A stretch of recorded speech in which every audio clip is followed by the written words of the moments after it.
훈민정음. 세종대왕님 하면 가장 먼저 떠오르는 것이 무엇인가요? 바로 우리 글자 한글이지요. 그런데 대왕님이 이 글자를 만들 때 눈병으로 거의 앞을 보지 못하셨다는 사실을 아시나요? 밤낮 없이 연구에 매달리느라 눈이 짓무르고 시력이 다 깎여나갔던 것이지요. 주변에서는 건강을 생각해서 멈추라고들 했습니다. 하지만 대왕님은 백성들이 그를 몰라 억울한 일을 당하는 것을 도저히 두고 보실 수가 없었습니다. 여보게, 내가 눈이 좀 침침하다고 해서 이 일을 멈출 수 있겠는가? 내 눈이 어두워지는 것보다 내 백성이 무지로 인해 앞길을 잃는 것이 나는 더 두렵네. 양반들은 한자로 자기 뜻을 다 전하지만 저 가엾은 백성들은 억울한 일이 있어도 그를 몰라 가슴만 치고 있지 않은가. 소리나는 대로 적고 배우기 쉬운 우리만의 글자가 있다면 그들의 삶이 얼마나 환해지겠나. 내 시력을 다 잃더라도 이 28자는 반드시 완성할 것이네. 대왕님은 신하들의 거센 반대에도 굴하지 않으셨습니다. 당시 지식인들은 중국의 눈치를 보며 오랑캐의 글자를 만든다고 비아냥거렸지요. 하지만 대왕님은 오직 백성만을 바라보셨습니다. 혀의 모양, 입술의 모양을 하나하나 관찰하며 소리의 이치를 깨우치셨습니다. 이것은 단순한 공부가 아니라 자식을 향한 부모의 마음과도 같은 것이었습니다. 보게나 기억은 혀뿌리가 목구멍을 막는 모양이고 니은은 혀가 윗입 몸에 붙는 모양일세. 자연의 이치가 이 안에 다 들어있지. 머리가 좋은 사람은 반나절이면 깨우칠 것이고 아무리 어리석은 자라도 열흘이면 글을 읽게 될 것이야. 이제 백성들은 자기 이름도 쓰고 부모님께 안부 편지도 보낼 수 있겠지. 생각만 해도 가슴이 벅차오르는구먼. 결국 1443년 세상에서 가장 아름다운 글자 훈민정음이 탄생했습니다. 어르신들, 우리가 지금 이 글을 읽을 수 있는 건 대왕님의 눈물과 맞바꾼 사랑 덕분입니다. 무언가를 새로 배우기에 늦었다고 생각하시나요? 대왕님을 생각하며 용기를 내보세요. 우리도 마음만 먹으면 무엇이든 새로 시작할 수 있습니다. 결국 우리는 잘 될 것입니다. 농사직설. 예전에는 농사 짓는 것이 참 힘들었습니다. 중국에서 온 농사책은 우리 땅과 맞지 않았거든요. 씨를 뿌려도 싹이 나지 않고 애써 키운 곡식이 말라 죽을 때 백성들의 가슴은 타들어갔습니다. 세종대왕님은 궁궐의 화려한 잔치보다 백성들의 텅 빈 밥그릇을 더 걱정하셨습니다. 그래서 직접 늙은 농부들을 찾아가라고 명하셨지요. 학자들아, 책상 앞에만 앉아있지 마라. 당장 들판으로 나가서 평생 흙을 만지며 살아온 노인들을 만나거라. 그분들이야말로 농사의 신선들이 아니더냐. 어느 땅에 어떤 씨앗이 잘 자라는지, 가뭄에는 어떻게 물을 대는지 그분들의 입에서 나오는 말 한마디 한마디가 보배이니라. 그것을 하나도 빠짐없이 기록하여 책으로 엮어라. 우리 땅에 맞는 우리만의 농사법이 필요하다. 그렇게 탄생한 것이 바로 농사직설입니다. 임금이 백성의 경험을 귀하게 여기고 그것을 나라의 지식으로 만든 최초의 사례였지요. 대왕님은 이 책이 전국 방방곡곡에 퍼져나가는 것을 보며 기뻐하셨습니다. 백성들이 굶지 않고 배불리 먹는 것, 그것이 대왕님의 유일한 꿈이었습니다. 이보게, 저 들판에 곡식이 누렇게 익어가는 소리가 들리는가. 이제 백성들이 보릿고개를 넘기며 눈물 흘리는 일은 줄어들겠지. 땅은 정직하다네. 정성을 들인 만큼 돌려주지. 나 또한 이 나라라는 밭에 정성을 다해 사랑의 씨앗을 뿌릴 것이네. 백성들이 배부르게 웃을 수 있다면 나는 더 바랄 것이 없네. 대왕님은 가장 낮은 곳에 있는 사람의 경험을 가장 높게 평가하셨습니다. 여러분이 살아오신 그 긴 세월의 지혜도 대왕님이 보셨다면 보물처럼 여기셨을 겁니다. 여러분의 경험은 헛된 것이 아닙니다. 그 지혜가 우리 자식들에게 전달될 때 우리 모두의 삶은 더 풍요로워질 것입니다. 우리는 결국 잘 될 수밖에 없습니다. 자경루와 치국이 옛날에는 시간이 곧 권력이었습니다. 시간과 날씨를 알아야 농사를 지을 수 있었기 때문이지요. 하지만 조선의 시간은 중국의 시간에 맞춰져 있었습니다. 세종대왕님은 우리 백성들에게 우리만의 시간을 찾아주고 싶어 하셨습니다. 이때 대왕님의 눈에 들어온 인물이 바로 관노 출신의 장영실이었습니다. 장영실, 너의 재주가 참으로 비범하구나. 신분이 무엇이 그리 중요하더냐. 내게는 나라를 위하고 백성을 위하는 마음과 재주가 있는 자가 최고의 인재니라. 너는 이제부터 우리 조선의 하늘을 관찰할 기구를 만들어라. 비가 얼마나 오는지, 해가 언제 뜨는지 백성들이 한눈에 알 수 있도록 말이다. 내가 너의 든든한 버팀목이 되어주마.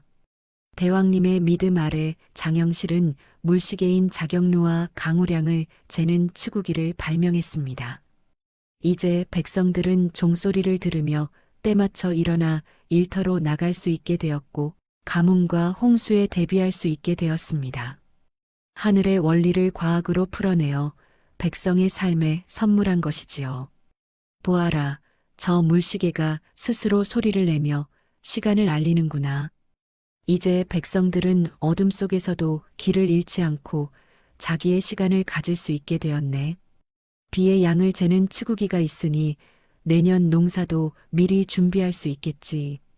과학이라는 것은 결국 사람을 편안하게 만드는 길이어야 하네. 장영실, 참으로 장하구나. 편견을 깨고 오직 실력만으로 인재를 등용했던 대왕님의 리더십 덕분에 조선은 과학 강국이 되었습니다. 어르신들, 우리 주변에도 아직 발견되지 않은 보석 같은 사람들이 있을지 모릅니다. 겉모습이나 과거가 아닌 그 사람의 진심을 봐주는 대왕님의 마음을 닮아보는 건 어떨까요? 따뜻한 시선이 사람을 키우고 그 사람이 세상을 바꿉니다. 우리 인생도 그렇게 아름답게 꽃필 것입니다. 사군 육진 개척 세종대왕님은 인자하시기만 한 분이 아니었습니다. 나라의 영토를 지키고 백성의 안전을 확보하는 일에는 누구보다 단호하고 용맹하셨지요. 북방의 여진족이 시도 때도 없이 쳐들어와 백성들을 괴롭히자 대왕님은 최윤덕 장군과 김종서 장군을 보내 북방의 영토를 정리하셨습니다. 그것이 바로 오늘날 우리나라 지도의 북쪽 경계인 사군과 육진입니다.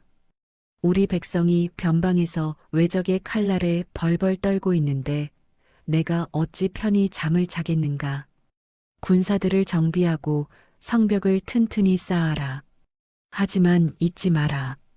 우리의 목적은 정복이 아니라 평화다. 백성들이 안심하고 농사짓고 잠들 수 있는 경계를 만드는 것이 진정한 승리이니라. 장군들은 내 백성을 지키는 방패가 되어주게. 대왕님은 단순히 땅을 넓히는 데 그치지 않았습니다. 개척한 땅에 백성들을 이주시켜 살게 하고 그들이 정착할 수 있도록 세금을 면제해주며 세심하게 살피셨습니다. 강한 국방력이 있어야 진정한 평화가 온다는 것을 대왕님은 알고 계셨던 것이지요. 덕분에 조선은 건국 이래 가장 안정적인 영토를 가지게 되었습니다. 이제 압록강과 두만강이 우리나라의 든든한 울타리가 되었구나. 저 멀리 변방에서도 아이들의 웃음소리가 들린다고 하니 내 마음이 비로소 놓인다. 나라가 강해야 백성이 업신여김을 당하지 않는 법이지. 우리는 스스로를 지킬 힘을 가졌으니 이제 그 힘으로 더 큰 문화를 꽃피워야 하네. 대왕님은 사랑을 베풀기 위해 먼저 강해지셨습니다. 우리도 마찬가지입니다. 내 마음을 단단하게 지키는 힘이 있어야 주변 사람들에게 사랑을 나눠줄 수 있습니다. 시련이 닥쳐와도 나만의 사군 육진을 튼튼히 세운다면 어떤 풍파도 이겨낼 수 있습니다. 우리 모두는 충분히 강합니다. 결국 우리는 승리할 것입니다. 아악 정리. 나라의 기틀이 잡히자 세종대왕님은 음악에 관심을 가지셨습니다. 당시 조선의 궁중음악은 형식이 제멋대로여서 혼란스러웠지요. 대왕님은 음악이 사람의 마음을 다스리고 나라의 질서를 잡는 소중한 도구라고 믿으셨습니다. 그래서 박연이라는 천재 음악가를 등용하여 우리만의 바른 소리인 아악을 정리하게 하셨습니다. 박연 소리가 바르지 못하면 사람의 마음도 삐뚤어지는 법이라네. 하늘의 음률과 땅의 소리가 조화를 이루어야 비로소 진정한 평화가 찾아오는 것이지. 평경의 돌 하나가 얇아 소리가 높으니 그것을 다시 깎아 소리를 맞추게나. 작은 차이가 큰 불협화음을 만드는 법일세. 온 백성이 함께 즐기고 마음을 맑게 할 수 있는 음악을 만들어 보세. 대왕님은 절대음감을 가지셨다고 할 정도로 음악에 조예가 깊으셨습니다. 직접 악보를 만드시고 새로운 악기를 제작하는 일에도 앞장서셨지요. 대왕님이 만든 음악은 단순히 듣기 좋은 소리가 아니었습니다. 임금과 신하와 백성이 한마음이 되기를 바라는 간절한 기도였습니다. 음악이 울려 퍼질 때 귀천의 벽이 허물어지는 것을 보았는가. 좋은 소리는 사람의 분노를 가라앉히고 사랑을 깨우지. 이 나라가 거대한 합주곡처럼 서로를 배려하며 아름답게 흘러갔으면 좋겠네. 내가 만든 이 선율이 먼 훗날 후손들에게도 평안을 주는 선물이 되기를 바란다네. 여러분의 인생도 하나의 아름다운 곡입니다. 때로는 슬픈 단조일 때도 있고 때로는 경쾌한 장조일 때도 있지요. 중요한 것은 그 모든 소리가 합쳐져 나라는 특별한 음악이 된다는 것입니다. 오늘 하루 마음속에 고요하고 평화로운 음악 한 곡을 띄워보세요. 조화로운 마음이 인생을 빛나게 합니다. 우리는 결국 조화로운 행복에 다다를 것입니다. 공법 제정. 예전에는 관리들이 마음대로 세금을 걷어 백성들의 고열을 짜내는 일이 많았습니다. 풍년이 들든 흉년이 들든 정해진 양을 내야 했으니 백성들의 삶은 늘 고달팠지요. 세종대왕님은 이 불공평한 세상을 바꾸고 싶어 하셨습니다. 그래서 무려 17만 명의 백성에게 직접 의견을 묻는 여론조사를 실시하셨습니다. 세금을 내는 것은 백성인데 왜 관리들이 제멋대로 정한단 말이냐? 전국 8도의 농부들에게 물어보아라. 어떤 방식이 가장 공평하고 형편에 맞는지 말이다. 한 사람의 억울함도 없어야 한다. 비가 오지 않아 농사를 망쳤다면 그만큼 세금을 줄여주는 것이 당연한 이치 아니겠느냐. 이것이 내가 생각하는 정의로운 나라다. 수년간의 연구와 토론 끝에 대왕님은 땅의 비옥도와 풍흉에 따라 세금을 다르게 걷는 공법을 만드셨습니다. 기득권층인 양반들은 자신들의 몫이 줄어들까봐 반대했지만 대왕님은 오직 백성 편에 서서 법을 밀어붙이셨습니다. 가장 과학적이고 민주적인 세금 제도가 탄생한 순간이었습니다. 법이라는 것은 백성을 지키기 위해 존재하는 울타리여야 하네. 법 때문에 백성이 눈물 흘린다면 그것은 죽은 법이지. 이제 농부들이 하늘만 쳐다보며 한숨 짓는 일은 줄어들 것이야. 공평하게 나누고 서로 돕는 세상, 그것이 내가 꿈꾸는 조선이라네. 관리들아, 너희의 사심을 버리고 오직 백성의 안녕을 위해 힘써라. 대왕님은 힘없는 사람들의 목소리에 귀를 기울였습니다. 우리도 살아가면서 나보다 약한 이들의 처지를 살피는 넉넉한 마음을 가졌으면 좋겠습니다. 나눔은 나를 가난하게 만드는 것이 아니라 내 마음의 곳간을 풍성하게 채워줍니다. 공평하고 따뜻한 마음이 모여 결국 우리는 모두 잘 될 것입니다. 노비 출산 휴가. 600년 전 조선시대에 출산 휴가가 있었다면 믿으시겠습니까? 그것도 신분이 가장 낮은 노비들에게 말이지요. 세종대왕님은 관청에서 일하는 여종이 아이를 낳으면 겨우 7일 만에 일터로 복귀해야 한다는 사실을 알고 큰 충격을 받으셨습니다. 산모의 몸이 회복되지도 않았는데 일을 시키는 것은 살인과 다름없다고 생각하신 것이지요. 노비도 사람이다. 사람이 아이를 낳았는데 어찌 짐승보다 못한 대우를 한단 말이냐. 여종이 아이를 낳으면 앞뒤로 100일 동안은 충분히 쉬게 하라. 또한 그 남편에게도 한 달의 휴가를 주어 아내와 아이를 돌보게 하라. 생명이 태어나는 것보다 귀한 일이 세상에 어디 있겠느냐. 이것은 명이 아니라 내 간절한 부탁이다. 당시로서는 상상도 할 수 없는 혁명적인 조치였습니다. 신하들은 노비들에게 너무 과한 혜택을 준다며 혀를 찼지만 대왕님은 생명의 가치를 신분보다 높게 두셨습니다. 아기와 엄마가 건강해야 나라의 미래가 있다는 것을 꿰뚫어 보신 것이지요. 아이가 건강하게 자라는 모습이 곧 나라의 복이다. 낮은 곳에서 일하는 자들의 눈물을 닦아주지 못하면서 어찌 대장부라 할 수 있겠는가. 작은 생명 하나하나를 소중히 여기는 마음이 모일 때 비로소 진정한 문명국가가 되는 법일세. 나는 내 백성 중 단 한 명도 소외되지 않는 세상을 만들고 싶네. 대왕님의 이 따뜻한 시선이 오늘날 우리 가슴 속에 살아있습니다. 우리도 주변에 소외된 이웃들에게 따뜻한 손길 한번 건네보는 건 어떨까요? 작은 배려가 누군가에게는 다시 살아갈 희망이 됩니다. 우리가 서로를 아끼고 보살필 때 우리 사회는 더 살기 좋은 곳이 될 것입니다. 우리는 결국 함께 잘 될 것입니다. 의방유치와 향약집성방. 마지막으로 대왕님이 힘쓰신 것은 백성들의 건강이었습니다. 병이 들어도 비싼 중국 약재를 살 수 없어 죽어가는 백성들을 보며 대왕님은 피눈물을 흘리셨습니다. 그래서 우리 땅에서 나는 풀과 나무로 병을 고칠 수 있는 방법을 연구하게 하셨지요. 그것이 바로 향약집성방과 방대한 의학 백과사전인 의방유치입니다. 의원들아, 우리 산천에 널려있는 풀잎 하나, 뿌리 하나가 다 백성을 살리는 약이 아니더냐. 중국 책만 들여다보지 말고 우리 몸에 맞는 우리만의 치료법을 정리해라. 돈이 없어 병을 못 고치는 백성이 한 명이라도 있다면 그것은 임금인 나의 책임이다. 이 책들을 전국 관청에 보내 누구든 의학 지식을 얻을 수 있게 하라. 대왕님은 직접 의학 서적을 읽고 처방을 검토할 정도로 열성적이셨습니다. 백성들이 건강해야 나라도 건강하다는 믿음 때문이었지요. 이 책들 덕분에 수많은 백성이 목숨을 구했고 조선의 의학은 독자적인 길을 걷게 되었습니다.